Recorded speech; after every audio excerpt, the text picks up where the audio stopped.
Hello दोस्तों, कैसे हो? आपका स्वागत है त्रिपाण स्टडी सेंटर में। आज जो हम करने जा रहे हैं बीए फाइनल ईयर के जो है सेमेस्टर फिफ्थ। देखिए, ये सेमेस्टर फिफ्थ का जो है competitive political and system UK and USA. हमारा यूके जो था सिलेबस ख़त्म हुआ, अब हमारा जो है यूएसए पे हम आए हैं। यानी ये फिफ्थ सेमेस्टर का है, बीए फाइनल ईयर के बच्चे के जिनके उन्होंने पॉलिटिकल साइंस लिया है। आज जो हम करेंगे फर्स्ट चैप्टर करेंगे ठीक है। ये हमारा यूनाइटेड किंगडम ऑफ अमेरिका के विषय में होगा, अमेरिका के संविधान का निर्माण, making of the American constitution, जो कि बहुत काफ़ी इंपॉर्टेंट चैप्टर है। इसमें हम अमेरिका के संविधान के विषय में जानेंगे कि वहाँ पर किस प्रकार के रूल रेगुलेशन अपनाए जाते हैं और अपने जो है अर्थव्यवस्था को कैसे मजबूत करते हैं, और इसमें जो है पॉलिटिकल पार्टी की अपनी क्या विशेषता होती है।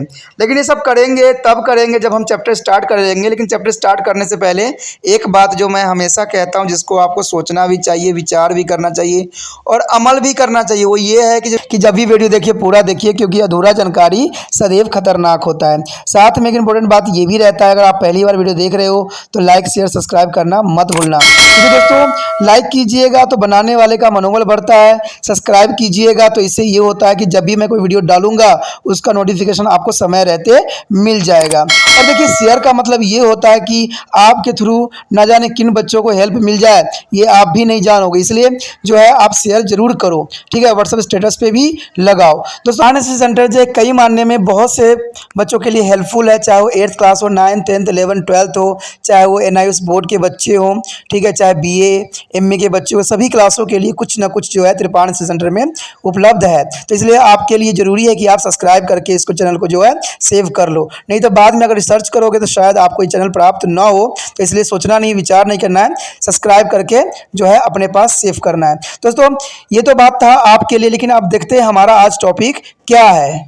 आज जो हम बात करेंगे संघीय न्यायपालिका एवं न्यायिक पुनरीक्षण का, जिसमें फेडरल जुडिकल्स एंड जुडिकल रिव्यूज़ के विषय में चर्चा होगी यहाँ पर, जिसमें origin of the federal judicial यानी संघीय न्यायपालिका के संगठन, जो कि बीए फाइनल ईयर के बच्चों के लिए जो है जो फिफ्थ सेमेस्टर में है उनके लिए पॉलिटिकल साइंस के लिए ये बहुत ही इंपॉर्टेंट चैप्टर है, जिसमें हम न्यायपालिका के संगठन के विषय में चर्चा करेंगे यूएसए के लिए, ठीक है। इसमें अगर बात किया जाए यूएसए के न्यायपालिका के विषय में, तो इसमें एक बात आती है जिसमें फार्गुसन और मैके हेनरी ने साफ शब्दों में ये बात कहा था कि सभी संगठित समाजों के लिए न्यायालय का होना अनिवार्य है, परंतु उनका संगठन तथा उनके कार्य सरकार के रूप में जो है राजनीतिक सिद्धांतों, सामाजिक तथा आर्थिक संबंधों तथा रीति रिवाजों की विभिन्नता के कारण अलग अलग होते हैं। न्यायालय का होना अनिवार्य इसलिए है क्योंकि विधान पालिका के द्वारा जो कानून बनाए जाते हैं उनके व्याख्या तथा कानून को तोड़ने वाले को दंड देने के लिए एक अलग जो है संस्था होना अति आवश्यक है। यह संस्था न्यायालय करती है, इसलिए इस संस्था के जो है न्यायपालिका कहते हैं। और संघीय सरकार की सफलता के लिए एक शक्तिशाली न्यायपालिका का होना और भी अनिवार्य बना देता है। संघीय सरकार में न्यायपालिका इतनी शक्तिशाली होनी चाहिए ताकि सरकार तथा जो है जनता का जो है सम्मान प्राप्त कर सके, यानी सम्मान प्राप्त करना जनता के लिए अत्यंत महत्वपूर्ण रह जाती है। अगर संघ सरकार का अर्थ होता है तो केंद्र तथा प्रांतों में शक्तियों का विभाजन भी जरूरी होता है। कहते हैं शक्ति का विभाजन होने के कारण केंद्र तथा प्रांतों में झगड़े उत्पन्न होने स्वाभाविक सी बात होती है, और इन झगड़ों को निपटने के लिए एक निष्पक्ष न्यायपालिका की आवश्यकता होती है। इसके अतिरिक्त संघीय सरकार में जो है संविधान देश का सुरक्षा कानून माना जाता है। संविधान की स्वच्छता को बनाए रखने के लिए स्वतंत्र न्यायपालिका की बहुत आवश्यक होती है ताकि संविधान की रक्षा की जा सके। कहते हैं संयुक्त राज्य अमेरिका में भी संघीय सरकार की स्थापना की गई थी, और इसलिए संविधान निर्माता न्यायपालिका के महत्व को अच्छी तरह से समझते भी थे। संविधान निर्माता यह विचार रखते थे कि संघ सरकार का इकाइयों में झगड़ों के निपटने के लिए जो है संविधान की व्याख्या तथा संविधान की रक्षा करने के लिए तथा न्याय की स्वतंत्रता की रक्षा के लिए एक स्वतंत्र न्यायपालिका अनिवार्य है।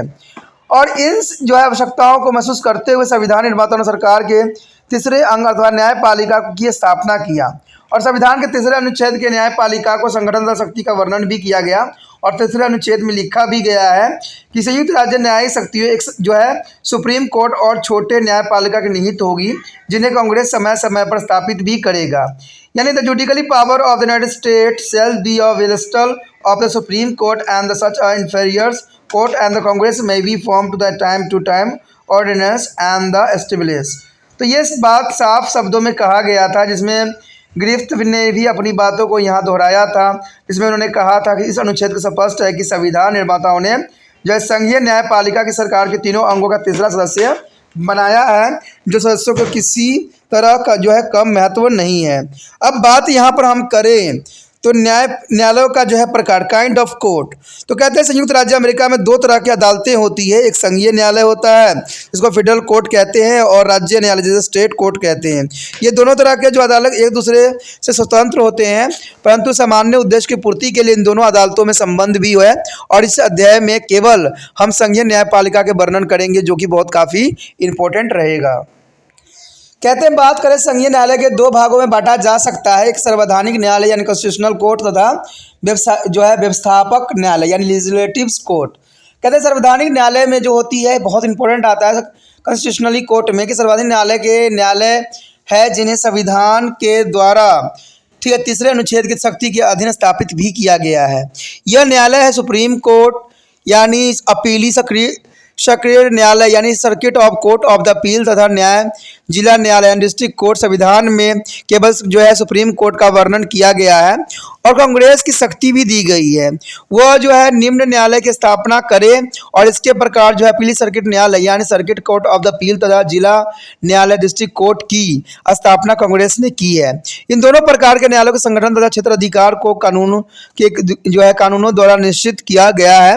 केवल जो है सुप्रीम कोर्ट को कांग्रेस जो है समाप्त नहीं कर सकती है, क्योंकि सुप्रीम कोर्ट का वर्णन संविधान में किया गया है। तो ये काफ़ी इंपॉर्टेंट बात यहाँ पर रह जाती है। कहते हैं अगर सन 1953 ईस्वी में बात करें कांग्रेस के कोर्ट ऑफ क्लेम्स यानी कोर्ट ऑफ क्लेम्स की व्यवस्थापक की, तो कहते हैं न्यायालय की श्रेणी के निकाल कर ये घोषणा कर दी गई थी कि इसकी स्थापना संविधान के तीसरे अनुच्छेद के अंतर्गत हुई है। और इस प्रकार कोर्ट ऑफ क्लेम्स को संवैधानिक न्यायालय में श्रेणियों में सम्मिलित कर दिया गया है। इसी तरह कोर्ट ऑफ कस्टम्स और पेस्टिस अपीलीज जिसकी स्थापना 1910 ईस्वी में की गई थी, कांग्रेस ने जो है 1956 में जो है व्यापक श्रेणियों में निकाल कर संवैधानिक न्यायालय की श्रेणी में शामिल किया है। अंततः आजकल कोर्ट ऑफ क्लेम्स तथा कोर्ट ऑफ कस्टम्स और पेस्टिस जो है अपीलर्स भी संवैधानिक श्रेणी के अंतर्गत ही आते हैं। अगर हम बात करें यहाँ व्यवस्थापक न्यायालय का रिलेटिव कोर्ट का, तो कहते हैं संवैधानिक न्यायालय तथा व्यवस्थापक न्यायालय में इतना ही अंतर है कि संवैधानिक न्यायालय की स्थापना तीसरे अनुच्छेद के अधीन की गई है, जबकि सर्वव्यापक न्यायालय की स्थापना कांग्रेस के कानून के अधीन की जाती है। यह न्यायालय जो है संयुक्त राज्य अमेरिका के न्यायिक शक्ति का प्रयोग नहीं करते हैं और इन न्यायालयों की स्थापना कांग्रेस अपने पास के कानूनों को लागू करने में सहायता करने के लिए करती है। कोलंबिया के जिले में जो है व्यवस्थापक न्यायालय है आजकल कस्टम्स कोर्ट यानी कोर्ट ऑफ कस्टम्स मिलिट्रीज अपीलों का court, the court of the military appeals इत्यादि व्यवस्थापक न्यायालय के अंतर्गत ही आते हैं। संवैधानिक न्यायालय के जो है न्यायाधीश तथा जो है सर्वव्यापक न्यायालय के न्यायाधीशों की नियुक्तियां जो है राष्ट्रपति द्वारा की जाती है, परंतु संवैधानिक न्यायालय के न्यायाधीशों की नियुक्ति के लिए सीनेट की स्वीकृति लेनी पड़ती है, जबकि जो है व्यवस्थापक न्यायालय के न्यायाधीशों की नियुक्ति के लिए जो है सीनेट की स्वीकृति की आवश्यकता नहीं होती है और संवैधानिक न्यायालय के केवल महाभियोग के ढंग से ही हटाया जा सकता है, जबकि व्यवस्थापक न्यायालय के अधीन न्यायाधीशों को जो है अन्य ढंगों से हटाए जाने की प्रावधान यहाँ पर किया गया है। यहाँ पर आ गया है संघीय न्यायालय का अधिकार क्षेत्र यानी scope of the judicialism of federal court, यानी इस अमेरिकन के संविधान के तीसरे अनुच्छेद के जो है दूसरे भाग में संघीय न्यायालय के अधिकार क्षेत्र का यहाँ वर्णन किया गया है। संघीय न्यायालय के पास उन्हीं विषयों में मुकदमा आते हैं जिनका संविधान में या तो स्पष्ट वर्णन किया गया है, जो संविधान में दी गई शक्तियों में निहित होती है। संघीय न्यायालय की जो है परामर्श देने का अधिकार प्राप्त नहीं है। ये बहुत इंपॉर्टेंट बात है कि संघीय न्यायालयों की परामर्श देने का अधिकार प्राप्त नहीं है और संघीय न्यायालय का अधिकार क्षेत्र इस प्रकार कुछ दिए गए हैं जो आपके समक्ष है। सबसे पहली बात तो यहाँ पर आता है संघीय संविधान के अंतर्गत कानून और औचित्य से संबंधित मुकदमे इसमें देखे जाते हैं। संघीय कानून के विदेश से की गई संधियों को संबंधित मुकदमे भी होते हैं और नौ सेना तथा समुद्री व्यवस्था से संबंधित मुकदमे भी इसमें देखे जाते हैं, जो कि बहुत काफ़ी इंपॉर्टेंट यहाँ बात रह जाती है। अगर साथ में देखा जाए इसके साथ भी जो है राजदूतों को जो है विदेशी कौशलियों तथा अन्य मजिस्ट्रेटों से संबंधित मुकदमे भी इसमें देखे जाते हैं। वे सभी झगड़े जिनमें संयुक्त राज्य अमेरिका एक पक्ष में है या दो से अधिक राज्य के मध्य सभी झगड़े इसमें देखे जाते हैं। विभिन्न राज्यों के नागरिकों के झगड़े भी इसमें देखे जाते हैं और एक ही राज्य के नागरिकों में विभिन्न राज्यों द्वारा दी जाने वाली भूमि के स्वामित्व से संबंधित झगड़े भी इसके अंतर्गत आता है। कहते हैं वह सभी झगड़े जो संयुक्त राज्य अमेरिका के किसी राज्य तथा नागरिक तथा किसी विदेशी राज्य तथा उनसे नागरिकों के मध्य हो, इन सब चीज़ों को देखा जाता है। बात अगर हम यहाँ करें संविधान के 11वें संशोधन के अनुसार संयुक्त राज्य अमेरिका के किसी भी राज्य पर केवल अन्य राज्य द्वारा ही उसकी स्वीकृति के बिना मुकदमा चलाया जा सकता है। राज्य के नागरिक विदेशी नागरिकों किसी राज्य पर उसकी स्वीकृति के बिना मुकदमा नहीं कर सकता है और वह भी राज्य के न्यायालय यानी स्टेट कोर्ट में ही चलाया जाता है। तो जो कि बहुत काफ़ी इंपॉर्टेंट बात यहाँ आता है। अगर बात करें निम्नलिखित मुकदमे संघीय न्यायालय में सुने जा सकते हैं, परंतु संविधान के एकमात्र अधिकार संघीय न्यायालय को नहीं दिया है। कांग्रेस के पास यह शक्ति है कि वह जो मुकदमा चाहे संघीय न्यायालय के एकमात्र अधिकार में दे दे अथवा जिन मुकदमों को चाहे राज्य के अदालतों को दे दे। तो ये काफ़ी इंपॉर्टेंट यहाँ पर बात आ जाती है कांग्रेस के लिए। कहते हैं अगर आजकल देखा जाए तो संघीय न्यायालय के संबंधित मुकदमे का एक अधिकार प्राप्त भी होता है। वे सभी मुकदमे जिनमें संयुक्त राज्य अमेरिका अथवा कोई राज्य एक पक्ष में हो उनमें मुकदमा शामिल नहीं है और इसमें राज्य तथा उसके नागरिकों के मध्य कोई झगड़ा हो। कहते हैं वे सभी मुकदमे को जो राजदूतों तथा विदेशी कौशलियों से संबंधित होते हैं इसमें देखा जाता है और संयुक्त राज्य अमेरिका के कानून के विरुद्ध किए गए अपराधों के मुकदमे भी इसके अंतर्गत आते हैं। बात यहाँ करें संयुक्त राज्य अमेरिका के कानून के अधीन शुरू किए गए दंडों को अपराधों को संबंधित मुकदमे में तो नौसेना तथा सामूहिक व्यवस्था के संबंध में मुकदमे पेटेंट्स राइट्स कॉपीराइट्स के मुकदमे भी इसमें देखे जाते हैं, जो कि बहुत काफ़ी इंपॉर्टेंट है। अगर दिवालेपन के संबंधी मुकदमा हो तो इसको भी इसमें के अंतर्गत ही आता है। इन सब विषयों के अतिरिक्त विषय जो संघीय न्यायालय के क्षेत्राधिकार में समावर्ती क्षेत्राधिकार में आते हैं, इन विषयों में संबंधी मुकदमे संघीय न्यायालय तथा राज्य के न्यायालय में सुने जा सकते हैं, जो कि बहुत इंपॉर्टेंट बात है। और यह मुकदमा करने वाले पर निर्भर करता है कि मुकदमा संघीय न्यायालय में करता है अथवा राज्य के न्यायालय में, परंतु प्रतिपक्षी को यह अधिकार है कि वह प्रार्थना पत्र देकर इस मुकदमे को राज्य के न्यायालय में से संघीय न्यायालय के पास ले जाए। यानी ले जाने का पूरा अधिकार जो होता है उपभोक्ता का होता है, जो कि अपना पक्ष रखते हैं, जो कि बहुत काफ़ी इंपॉर्टेंट बात यहाँ आ जाती है। यदि बात यहाँ पर करें संघीय संवैधानिक न्यायालय के संगठन का, तो कहते हैं organization of the federal constitution of court. तो हम पहले वर्णन कर चुके हैं कि कांग्रेस के तीसरे अनुच्छेद के अधीन जो संवैधानिक न्यायालय की स्थापना की गई है उनकी संख्या 3 है, यानी जिला कोर्ट, डिस्ट्रिक्ट कोर्ट जिसे कहते हैं, अपीली सक्रिय न्यायालय यानी सर्किट कोर्ट ऑफ अपील और सुप्रीम कोर्ट। ठीक है, सुप्रीम कोर्ट के इसमें इंपॉर्टेंट रोल रहता है, लेकिन हम इन तीनों के संगठन तथा शक्तियों के वर्णन के बारे में भी जानना हमारे लिए अत्यंत महत्वपूर्ण विषय बनता है। अगर बात यहाँ पर करें जिला न्यायालय की यानी डिस्ट्रिक्ट कोर्ट की, तो इसमें आपको ये बात जरूर पता होना चाहिए कि संघीय न्यायालय के सबसे निचले दर्जे के न्यायालय को जिला न्यायालय का नाम दिया गया है, यानी सबसे नीचे दर्जे का ये होता है।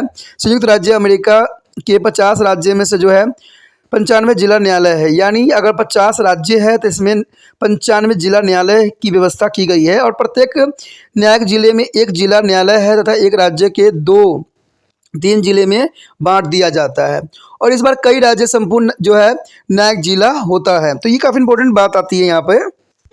कहते हैं अगर देखा जाए तो छोटे से छोटे राज्यों में एक जिला न्यायालय अवश्य ही होता है और जिला न्यायालयों में कम से कम एक जज तथा अधिक से अधिक 27 जज होते हैं।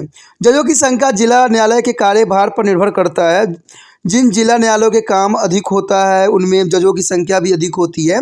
आजकल संयुक्त राज्य अमेरिका के जिला न्यायालयों के जजों की कुल संख्या 307 है, यानी जिला की जो देखा जाए तो 307 जजों की संख्या है और जिला न्यायालय के जजों की नियुक्ति राष्ट्रपति सीनेट की स्वीकृति से ही करता है, यानी राष्ट्रपति करता है लेकिन इसके सीनेट की स्वीकृति होना अत्यंत महत्वपूर्ण रहता है। इसे कार्य की अवधि अच्छे सदाचार के ऊपर निर्भर करता है कि कैसा उसका है, गुड बिहेवियर के ऊपर डिपेंड करता है कि अच्छे सदाचार रहेंगे तो उसके कार्यकाल बढ़ाई भी जा सकती है। जिला न्यायालय के जजों के उसी जिले में रहना पड़ता है। जज का स्थायी कार्यालय अपने जिले के किसी मुख्य नगर में ही होता है, जो कि बहुत काफ़ी इंपॉर्टेंट बात यहाँ रहती है। अगर बात करें क्षेत्र अधिकार का तो इसमें ये बात साफ हो जाती है कि जिला न्यायालय के पास केवल आरंभिक मुकदमे ही आते हैं और इन न्यायालय में अपील का कोई मुकदमा नहीं आता है। इन न्यायालय के पास वही मुकदमे आते हैं जिनकी आरंभ जिला न्यायालय में ही होती है, परंतु कई बार राज्य की अदालतों में आरंभ किए गए मुकदमे इन जिला न्यायालय में परिवर्तन कर किए जाते हैं। साधारण व्यक्ति को यह जानकारी नहीं होती कौन सा मुकदमा जिला कोर्ट में जाएगा और कौन सा मुकदमा जो है राज्य के न्यायालय में जाएगा। यह जानकारी अनुभवी वकीलों को ही होती है। जिला कोर्ट में निम्नलिखित प्रकार से मुकदमे आरंभ हो सकते हैं, जैसे कि यहाँ दिखाया गया है। इसमें मेनली जो होती है संयुक्त राज्य अमेरिका के संबंधी अपराधों के सभी मुकदमे इसी न्यायालय में आरंभ किए जाते हैं। और बात करें नौसेना संबंधी मुकदमे भी इसके अंतर्गत आता है और दिवालेपन के मुकदमे भी इसी के अंतर्गत रहता है। अंतर्राष्ट्रीय व्यापार का संचालन करने वाले नियमों को जो है संबंधी मुकदमे इसी के अंतर्गत आता है और संयुक्त राज्य अमेरिका के विभिन्न राज्यों में मुकदमे भी इसी में सुने जाते हैं। बात करें संयुक्त राज्य अमेरिका के किसी राज्य के नागरिक का विदेशी नागरिक के मुकदमे भी इसी के अंतर्गत आता है, या अंतरिम राज्य जैसे पैटेंट, कॉपीराइट, पोस्टल्स से संबंधित मुकदमे इसी न्यायालय में आरंभ होते हैं। राज्य की अदालतों की परिवर्तन किए गए मुकदमे भी इसी में ही सुने जाते हैं। बात करें जिला न्यायालय के पास मुकदमे की संख्या का तो कहते हैं 1 लाख प्रति वर्ष होती है और इन मुकदमों में जो है 64,000 के लगभग दीवानी मुकदमे होते हैं और 36,000 के लगभग जो है फौजदारी मुकदमे देखे जाते हैं। साधारण जिला न्यायालय में फैसले एक न्यायाधीश के द्वारा किए जाते हैं, परंतु कुछ मुकदमों में निर्णय 3 न्यायाधीशों के द्वारा किए जाते हैं। संघीय न्यायालय के केवल इन्हीं न्यायालयों में जो है ग्रैंड जूरिस और पैट्री जूरिस का प्रयोग किया जाता है और इन न्यायालय के निर्णय के विरुद्ध जो है सर्किट न्यायालय में अपील की जा सकती है। कहते हैं और जब कभी न्यायालय किसी कानून को अवैध घोषित कर देता है तब सुप्रीम कोर्ट में अपील की जा सकती है, जो कि बहुत काफ़ी इंपॉर्टेंट बात यहाँ पर रखता है कि अवैध घोषित करने पर आप जो हो सुप्रीम कोर्ट के अपील वाले में जो है अपना मुकदमा ले जा सकते हो। यदि बात यहाँ करें अपीली सर्किट न्यायालय के तो ये जानना आपके लिए ज़रूरी है कि सर्किट कोर्ट्स ऑफ अपील यानी अपील करने का अधिकार जो यहाँ दी गई है जिला कोर्ट के जो है ऊपर अपीली सर्किट न्यायालय है जो कि जिला के बाद आती है। इन न्यायालय में सन जो है 1948 इसमें पूर्व संघीय अपीलों कोर्ट को कहते थे और इस न्यायालय की स्थापना जो था 1851 में की गई थी, जो कि बहुत काफ़ी इंपॉर्टेंट है। इसका निर्माण सुप्रीम कोर्ट के भार को कम करने के लिए किया गया था कि सुप्रीम कोर्ट के कम से कम भार मिले और छोटी छोटी मुकदमा जो है सुप्रीम कोर्ट में ना जाए, इसलिए जो है इसकी जो है पुण्य संगठन अपील कोर्ट की जो स्थापना किया गया था, जो 1948 इससे पूर्व संघीय में बनाया गया था और इसकी स्थापना जो था 1891 में की गई थी। कहते हैं अगर हम अपीली सर्किट न्यायालय की कुल संख्या जो है 11 माना गया है, यानी 11 जो है कुल संख्या है अपीली सर्किट न्यायालय की कुल अमेरिका में। इनमें से 11 में से एक सर्किट न्यायालय जो है कोलंबिया के ज़िले में है और बाकी 10 सर्किट न्यायालय न्यूयॉर्क क्षेत्र में पाए गए हैं। कहते हैं संयुक्त राज्य अमेरिका के न्यायालय की दृष्टि से 10 न्यायिक क्षेत्र में बांटा गया है। प्रत्येक कहते हैं न्यायिक क्षेत्र में एक सर्किट न्यायालय भी है और इन क्षेत्र का विभाजन क्षेत्रफल और जनसंख्या के आधार पर नहीं किया गया है, बल्कि इनका विभाजन जो है मुकदमे की संख्या के आधार पर किया गया है। प्रत्येक सर्किट न्यायालय में कम से कम 3 न्यायाधीश और अधिक से अधिक 15 न्यायाधीश होते हैं, परंतु मुकदमे को सुनने के लिए जो है 2 न्यायाधीशों जो है कोरम अनिवार्य है, यानी कोरम होना अनिवार्य होता है और ये साधारणतः मुकदमे सुनने के लिए 3 न्यायाधीशों का जो है डिवीज़न बैठता है। कहते हैं कई बार जो है महत्वपूर्ण मुकदमे को सुनने के लिए सभी न्यायाधीश जो है फुल बैच के रूप में बैठते हैं और सुप्रीम कोर्ट का प्रत्येक न्यायाधीश अपने निजी क्षेत्र के सर्किट न्यायालय के न्याय कार्रवाई में भाग भी ले सकता है। परंतु सुप्रीम कोर्ट के कुल जो है 9 न्यायाधीश होते हैं और सर्किट न्यायालय की संख्या 11 है, तो ये भी बहुत बड़ी विडम्बना है। कहते हैं इसलिए 2 न्यायाधीशों को 2 से अधिक सर्किट न्यायालय में बैठने का अधिकार दे दिया गया है, क्योंकि कहते हैं न्यायाधीश 9 है और 11 जो है न्यायालयों की संख्या है, तो ये बात बड़ी अजीब लगती है कि 2 न्यायाधीशों के बैठने का जो है प्रावधान किया गया है। और कई बार सर्किट न्यायालय की बैठक अपने क्षेत्र के विभिन्न स्थापनों पर की जाती है और जिला कोर्ट के न्यायाधीशों के सर्किट न्यायालय की बैठक में भाग ले सकते हैं, परंतु वे उन मुकदमे का जो है कार्रवाई में भाग नहीं ले सकते हैं जो उन्हें स्वयं जिला कोर्ट में सुने होते हैं। इन न्यायाधीशों की नियुक्ति जो है राष्ट्रपति के द्वारा सीनेट की स्वीकृति से की जाती है, यानी राष्ट्रपति महत्वपूर्ण योगदान देता है, लेकिन राष्ट्रपति को नियुक्ति करने के लिए सीनेट की जो है स्वीकृति लेना अत्यंत महत्वपूर्ण यहाँ पर बात बन जाता है। इन न्यायाधीशों की अवधि अच्छे सदाचार के ऊपर डिपेंड करता है, यानी गुड बिहेवियर के ऊपर निर्भर करता है। अगर अच्छा बिहेवियर रहता है तो कई सालों तक ये अपने कार्य में संलग्न रहते हैं। बात अगर हम करते हैं क्षेत्र अधिकार का, तो क्षेत्र अधिकार जो है साफ शब्दों में ये बात आ जाती है कि अपील सर्किट न्यायालय, जैसे कि इनमें नाम से स्पष्ट है, मुख्य अपील के न्यायालय है। कुछ मुकदमों को छोड़कर इन न्यायालय के पास अपील के रूप में ही मुकदमे आते हैं, यानी इसमें अपील के रूप में मुकदमा सारी सुनी जाती है। और इन न्यायालय के पास अपने क्षेत्र के अंतर्गत जिला कोर्ट को अपील भी आती है। और सर्किट न्यायालय पर उन मामलों में जो अर्ध न्यायिक यानी जो है जुडिकल बेंच के जो अधिकतम पूर्ण कमीशन से आते हैं के विरुद्ध अपील सुने जाते हैं। कहते हैं अगर देखा जाए तो कुछ एक जो होते हैं मुकदमे का छोड़कर सर्किट न्यायालय के निर्णय अंतिम माना जाता है। जिस मुकदमे संविधान की व्याख्या का प्रश्न हो उसको मुकदमे में सुप्रीम कोर्ट के पास अपील की जा सकती है। और इसी तरह जब सर्किट कोर्ट राज्य कानून को या संयुक्त राज्य के संधियों के अवैध घोषित कर देती है तब उन निर्णय के विरुद्ध जो है सुप्रीम कोर्ट में अपील की जा सकती है। दूसरे मुकदमे में सुप्रीम कोर्ट की स्वीकृति से ही अपील की जा सकती है। और इस तरह अधिकांश मुकदमे जो है सर्किट न्यायालय में ही समाप्त हो जाते हैं। यह न्यायालय प्रति वर्ष जो है 5000 से अधिक अपील सुनते हैं, जो कि बहुत काफ़ी इंपॉर्टेंट है। बात करें सर्वोच्च न्यायालय की तो कहते हैं सुप्रीम कोर्ट की, तो वो काफ़ी इंपॉर्टेंट है जिसके विषय में हम अब चर्चा करने जा रहे हैं। तो सुप्रीम कोर्ट के बारे में क्या है देखते हैं। बात आती है सुप्रीम कोर्ट की। सुप्रीम कोर्ट जो है अमेरिका में बहुत काफ़ी अपना महत्वपूर्ण स्थान रखता है। कहते हैं संयुक्त राज्य अमेरिका के संघीय न्यायालय के सबसे शिखर पर जो है सुप्रीम कोर्ट है। सुप्रीम कोर्ट सबसे उच्च और सर्वमान्य है। संविधान के 3रे अनुच्छेद में ये लिखा भी गया है कि संयुक्त राज्य के न्यायाधीश शक्ति का सुप्रीम कोर्ट और ऐसे छोटे न्याय में निहित होगी जिन्हें कांग्रेस समय समय पर स्थापित करेगा, यानी कांग्रेस के यहाँ पर महत्वपूर्ण योगदान दिया गया है। The judiciary power of the United state shall be vested on the Supreme Court and such as inferior to court of a Congress may from time to time or enter and the establish। यानी इसमें अगर मुनेरे कोई बात जाने तो मुनेरे ने साफ शब्दों में ये बात कहा था कि संविधान में केवल एक संघीय न्यायालय सर्वोच्च न्यायालय को व्यवस्था अवश्य ही की गई है। संविधान की अन्य धारा में यह स्पष्ट कर दिया गया है कि सर्वोच्च न्यायालय के अधीन अन्य न्यायालयों की जो है स्थापना हो सकती है। यदि कांग्रेस ऐसा करना आवश्यक समझे तो कांग्रेस ने अपने इस अधिकार का प्रयोग जो है कर जो है अन्य न्यायालयों की स्थापना भी किया है। और इस अनुच्छेद से स्पष्ट है कि संयुक्त राज्य अमेरिका के संविधान में केवल सुप्रीम कोर्ट का ही वर्णन किया गया है। इस तरह इस न्यायालय की स्थापना जो है संविधान के अंतर्गत अनिवार्य ठहराया भी गया है। और जिला कोर्ट जो है सर्किट कोर्ट की तरह सुप्रीम कोर्ट के जो है कांग्रेस समाप्त नहीं कर सकता, यानी कांग्रेस के का अधिकार नहीं है कि इसको समाप्त कर सकता है। सरकार के दूसरे अंगों जो है कांग्रेस तथा राष्ट्रपति की तरह सुप्रीम कोर्ट की स्थापना भी संविधान के आदर्शों के अनुसार ही की गई है। सुप्रीम कोर्ट की स्थापना जो है 1789 ईस्वी में किया गया था, जो कि बहुत काफ़ी इंपॉर्टेंट यहाँ पर बात आती है कि न्यायाधीश एक्ट जो है जुडिशरी एक्ट जो है 1789 के द्वारा की गई थी। आरंभ में 2 जो है बैठकें न्यूयॉर्क के वाले स्टैन में हुई थी, परंतु इसमें एक भी मुकदमा नहीं आया था, जो कि काफ़ी इंपॉर्टेंट बात यहाँ पर आती है। इसके पश्चात अगर देखा जाए तो इसके 2 बैठकें जो है फिलाडेल्फिया में हुई थी।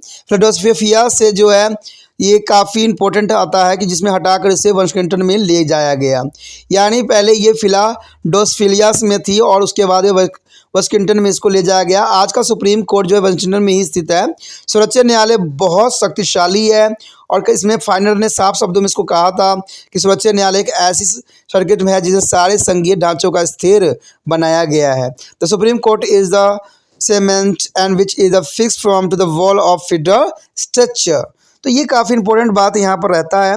अगर बात करें सुप्रीम कोर्ट के न्यायाधीशों की संख्या की तो ये साफ आपको समझ में आ जाना चाहिए कि सर्वोच्च न्यायालय के न्यायाधीशों की संख्या जो है कांग्रेस द्वारा निश्चित की गई, यानी कांग्रेस जो है इसके दायित्व के लिए अग्रसर है कि कांग्रेस ही निश्चित करती है कि न्यायाधीशों की संख्या कितनी होगी। कहते हैं 1789 में सुप्रीम कोर्ट के स्थापना के समय इसमें एक मुख्य न्यायाधीश तथा 5 अन्य न्यायाधीश थे। कहते हैं सुप्रीम कोर्ट के कुल 6 सदस्य थे और सन 1801 ईस्वी में सुप्रीम कोर्टों की सदस्यों की संख्या 6 से घटाकर 5 कर दी गई थी। सन 1869 में इसकी संख्या जो है 9 निश्चित कर दी गई थी और आजकल भी इसकी संख्या जो है 9 ही है। इसमें एक मुख्य न्यायाधीश तथा 8 अन्य न्यायाधीश होते हैं, जो कि बहुत इंपॉर्टेंट है। बात करें अगर न्यायाधीशों की नियुक्ति की, तो वो भी बहुत इंपॉर्टेंट बात आता है यहाँ पे। तो नियुक्ति के जो अंतर्गत आता है, न्यायाधीशों की नियुक्ति राष्ट्रपति द्वारा जो है सीनेट के परामर्श और स्वीकृति से की जाती है। यानी यहाँ पर जो है राष्ट्रपति बेसिकली जो है न्यायाधीशों की नियुक्ति करता है, लेकिन सीनेट की परामर्श के से वो नहीं कर सकता। यानी सीनेट की जो है यहाँ पर बहुत महत्वपूर्ण भूमिका रहती है। संविधान में न्यायाधीशों की योग्यताओं का वर्णन नहीं किया गया है। इसका अर्थ यह हुआ कि राष्ट्रपति जिस व्यक्ति को चाहे न्यायाधीश नियुक्त कर सकता है। यानी योग्यता जब नहीं होगी तो ये बहुत बड़ी समस्या होगी। यानी राष्ट्रपति किसी को भी न्यायाधीश नियुक्ति कर सकता है, पर शर्त यह है कि सीनेट उस व्यक्ति की नियुक्ति की स्वीकृति दे दे। यानी सीनेट में अगर उसकी जान पहचान है तो उसको जो है नियुक्ति होना कोई बड़ी बात नहीं रह सकता। अर्थात राष्ट्रपति सीनेट की स्वीकृति से ही किसी भी व्यक्ति को नियुक्त कर सकता है। यह नियुक्तियां जो है साधारणतः राजनीतिक आधार पर ही की जाती है। और कहते हैं 1968 में राष्ट्रपति जॉनसन द्वारा प्रस्तावित एल्वे फोर्टस के नाम पर सीनेट ने अपनी जो है स्वीकृति देने से इनकार कर दिया था। तो राष्ट्रपति निक्सन द्वारा नियुक्ति किए गए न्यायाधीश जो है कैलेमेंटस हैनसवर के जो है सीनेट से स्वीकृति कर दिया। यही नहीं बल्कि राष्ट्रपति निक्सन के जब इसके बदले हैरिस कैरवेल्स का नाम भेजा तो उसे भी सीनेट ने रद्द कर दिया। और कहता है 1881 में पहली बार एक महिला श्रीमती सेनेडा एकोनोरो सर्वोच्च न्यायालय के न्यायाधीश नियुक्त की गई। कहते हैं अक्टूबर 1991 में सीनेट में राष्ट्रपति बुश द्वारा मनोनीत जो है कैरोलिन थॉमसन को सुप्रीम कोर्ट का न्यायाधीश बनाने के लिए स्वीकृति दे दी गई। इस प्रकार जो है न्यायाधीशों की नियुक्ति करते समय राष्ट्रपति को बड़ा ही सतर्क रहना पड़ता है और जो है प्रसिद्ध वकीलों तथा न्यायाधीशों कार्य में जो है शिकायत प्राप्त अविवादित व्यक्तियों को ही इस पद पर नियुक्त किया जाता है। फेरेंस और मैकहेनरी ने साफ शब्दों में इस बात को जो है अपने कहा था कि कुछ न्यायाधीश जो है प्रभावशाली, अधिकांश औसत योग्यता के और सामान्य श्रेणी के हैं, और सम ऑफ द जज haves the brilliance more haves been to be average brilliant and whether few have स्प्रिडो डिसाइडेडली मेरिटर। तो ये बहुत काफ़ी इंपॉर्टेंट यहाँ पर बात रह जाती है। अगर बात करें अवधि की तो वो भी बहुत काफ़ी इंपॉर्टेंट है। तो इसमें जो बात आती है अगर अवधि की किया जाए, यानी कितने समय के लिए इसको रखा जाता है, तो ये भी बहुत इंपॉर्टेंट बात है। संविधान में सुप्रीम कोर्ट न्यायाधीशों की अवधि निश्चित नहीं की गई है, यानी इसमें कोई प्रावधान नहीं कितने सालों तक ही रहेंगे, लेकिन संविधान में इतना लिखा जरूर गया है कि न्यायाधीशों की अवधि अच्छे सदाचार पर डिपेंड करते हैं, यानी गुड बिहेवियर के ऊपर पर्याप्त होती है। न्यायाधीशों को केवल जो है महाभियोग के द्वारा ही हटाया जा सकता है, यानी एम्प्लॉयमेंटिस में जो है महाभियोग दे के जो है इसको हटाया जा सकता है। यदि न्यायाधीश पर महाभियोग का मुकदमा न चलाया जाए तो वह अपने जीवन के अंतिम सांस तक न्यायाधीश रह सकते हैं, परंतु 1937 के एक कानून द्वारा यह अव्यवस्था की गई है कि 70 वर्ष की आयु के पश्चात वह न्यायाधीश जो कम से कम 10 वर्ष तक इस पद पर रह चुका हो अवकाश प्राप्त कर सकता है, और उसे जीवन पर्याप्त पद का पूरा वेतन मिलता ही रहेगा। यानी जब तक जीवित रहेगा तब तक पूरा ही वेतन मिलेगा, पेंशन उनको नहीं मिलता है। ठीक है, शायद केवल इस प्रकार ही जो है बूढ़े न्यायाधीशों की छुटकारा पाया जा सकता था, किंतु अब भी अवकाश ग्रहण करना उनकी इच्छा पर निर्भर करता है। कहते हैं न्यूयॉर्क में हिज ब्लैकर ने 83 साल की आयु में अवकाश ग्रहण किया था, और 1790 से लेकर 1790 से लेकर जो है 1969 तक केवल जो है 101 व्यक्ति को सुप्रीम कोर्ट के न्यायाधीश के रूप में कार्यरत किया गया, जो कि बहुत इंपॉर्टेंट है। देखिए 1719 से लेके 1979 तक सिर्फ 101 न्यायाधीशों की ही कार्यभार किया गया था। बात यदि करें यहाँ वेतन की, तो कहते संविधान के अंतर्गत न्यायाधीशों के वेतन निश्चित नहीं किया गया है। न्यायाधीश का वेतन जो है कांग्रेस के द्वारा निश्चित किया जाता है। एक न्यायाधीश की नियुक्ति के समय जो वेतन निश्चित हो, कांग्रेस उस अवधि के बीच उस वेतन को बढ़ा सकती है और घटा नहीं सकती। ये बहुत काफ़ी इंपॉर्टेंट है। यदि सुप्रीम कोर्ट में न्यायाधीश जो है 65 वर्ष की आयु में रिटायर हो जाए अथवा त्याग पत्र दे दे और उन्हें इस पद पर जो है 15 वर्ष कार्य किया है, तो उन्हें जीवन पर्याप्त पूरी वेतन मिलता है। इसी प्रकार यदि न्यायाधीश 70 वर्ष की आयु में रिटायर हो जाए अथवा त्याग पत्र दे दे और उन्होंने उस पद पर जो है 10 वर्ष तक कार्य किया हो, तो उन्हें जीवन पर्याप्त पूरी वेतन मिलती है। इन दोनों कंडीशन में जो है पूरी वेतन दी जाती है।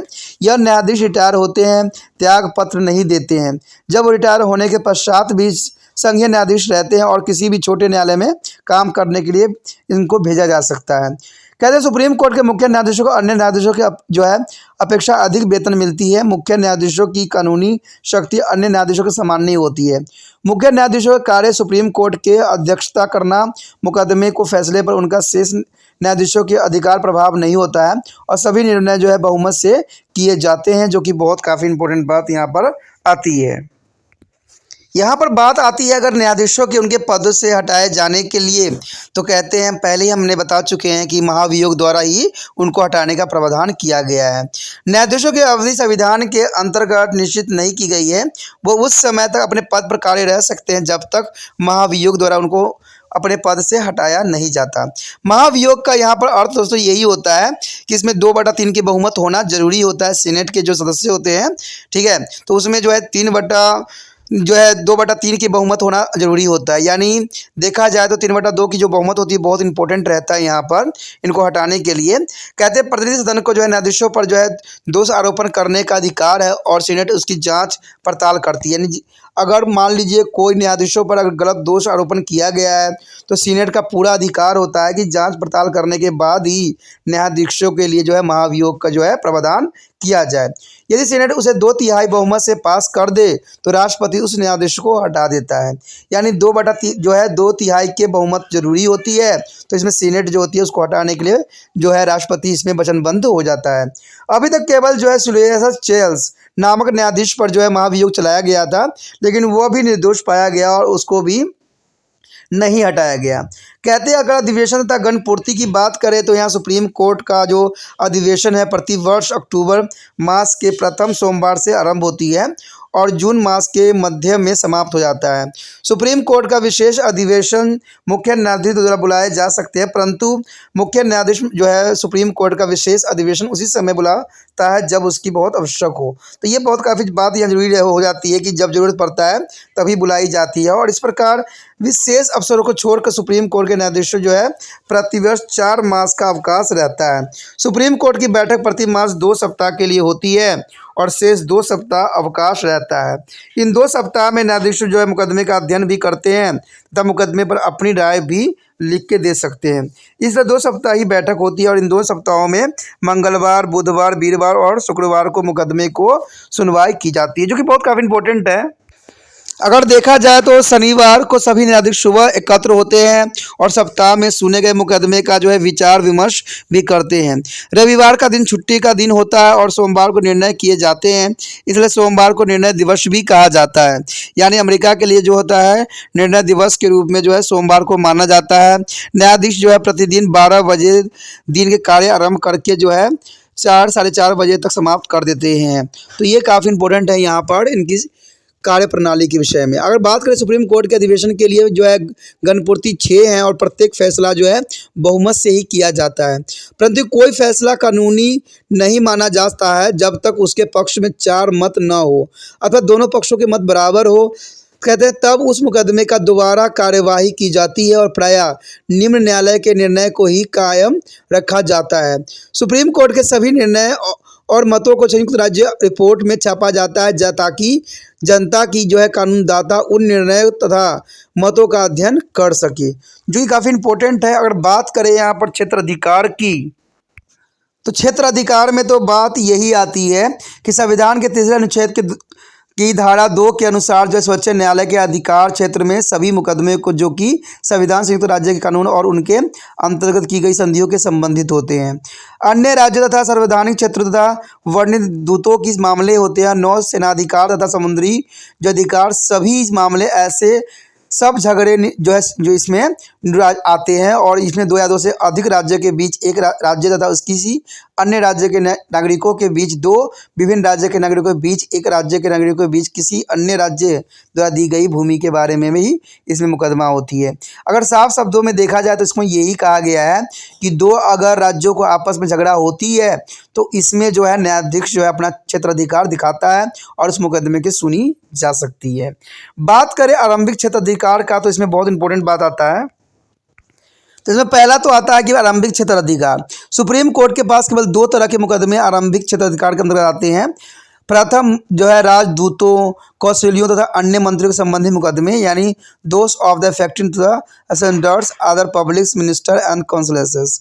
दूसरे वो मुकदमे जिनमें एक या अधिक राज्य एक पक्ष में हो, यानी दो या दो से अधिक राज्य एक पक्ष में होते हैं, तो ऐसे मुकदमे यहाँ सुने जाते हैं। सुप्रीम कोर्ट के आरंभिक क्षेत्राधिकार का स्पष्ट है कि सुप्रीम कोर्ट के आरंभिक क्षेत्राधिकार की शक्ति बहुत सीमित है और बहुत कम मुकदमे जो आरंभिक क्षेत्राधिकार के अंतर्गत सुप्रीम कोर्ट के पास आते हैं। बात यहाँ करें अपीली क्षेत्राधिकार का, तो इसमें बहुत इंपॉर्टेंट आता है। सर्वोच्च न्यायालय के सामने अधिकतर मुकदमे जो है तो अपीली के रूप में आते हैं, अपीलिंग की जाती है। इसमें मुनैर ने साफ शब्दों में कहा था कि दो तरह के मुकदमे को छोड़कर राजदूतों और कौंसिल तथा अन्य मंत्रियों के संबंधी मुकदमे तथा जिनमें राज्य पक्ष में हो, बाकी सब मुकदमे सुप्रीम कोर्ट के पास ही निम्न संघीय न्यायालय तथा अन्य न्यायालयों में आते हैं। आज का साधारणतः अपीलों के मुकदमे का ढंग जो है अप्रत्यक्षण लेख से हैं और लेख का सर्वोच्च न्यायालय की तरफ से भी निम्न न्यायालय के आदर्श होते हैं और मुकदमे का जो है पुण्य रिकॉर्ड भी जिनका निर्णय उस कोर्ट में किया जाता है। मुकदमे में निराश व्यक्ति सुप्रीम कोर्ट को जो है अपना जो है दरवाज़ा खटखटाता है और सुप्रीम कोर्ट जो है उसको अच्छे से अच्छे जो है फैसला देने के लिए वचनबद्ध होता है। तो ये जो है अपीलिंग जो है कोर्ट के लिए कई मायने में इंपॉर्टेंट है। ठीक है दोस्तों, इसी के साथ हमारा ये टॉपिक खत्म हो जाता है। आगे के टॉपिक जो है सुप्रीम कोर्ट की भूमिका तथा स्थिति। देखिए भूमिका क्या है वो जानना आपके लिए अत्यंत महत्वपूर्ण है, तो अगला टॉपिक देखना आप नहीं भूलना, क्योंकि वो टॉपिक नहीं देखोगे तो ये टॉपिक अधूरा रह जाएगा। क्योंकि हर एक टॉपिक हर एक पार्ट को देखना आपके लिए अत्यंत महत्वपूर्ण बन जाता है, तो हर एक पार्ट को देखना आपके लिए ज़रूरी भी रहता है। और साथ में ज़रूरी ये भी बात रहता है कि अगर आप पहली बार वीडियो देख रहे हो तो लाइक से सब्सक्राइब के साथ जो है दूसरे दोस्तों के साथ शेयर करना मत भूलना। इसमें सब्सक्राइब करना आपके हित में रहेगा, क्योंकि आपको पता है कि त्रिपाण स्टडी सेंटर जो है आपके फाइनल ईयर के जो होगा 6 सेमेस्टर के वीडियो आपके लिए यहीं पे उपलब्ध होगा और कहीं उपलब्ध नहीं होगा। तो इसलिए जो है सब्सक्राइब करके रख लेना, आपके फ़ायदे में रहेगा। क्योंकि आप जब भी त्रिपाण स्टडी सेंटर को रिसर्च कीजिएगा तो वो जो है अपना नाम बदल देता है, क्योंकि त्रिपाण और वो 53 कर देता है। तो इस वजह से जो है मेरे चैनल आप नहीं देख पाओगे और नहीं सही जो है मार्गदर्शन आपको प्राप्त हो पाएगा। इसलिए जितना हो सके इसको जो है सब्सक्राइब करके रख लीजिए, ये बहुत काफ़ी आपके लिए फ़ायदेमंद होगा। क्योंकि आपको पता है कि त्रिपाण सेंटर सिर्फ आपके लिए नहीं है, एमए क्लास के बच्चों के लिए भी फ़ायदेमंद है। तो इसको सोचना नहीं, विचार नहीं करना है, जितना हो सके दूसरे बच्चों के साथ शेयर भी करना है, जिससे कि वो भी बच्चे इस वीडियो का फ़ायदा उठा सके। तो इसमें सोचना नहीं है, विचार नहीं करना है, सिर्फ आपने एक कार्य करना है जो कि बहुत ज़रूरी है। आपने क्या करना है, यूट्यूब से जो है लिंक को कॉपी करना है और व्हाट्सएप स्टेटस पे लगा देना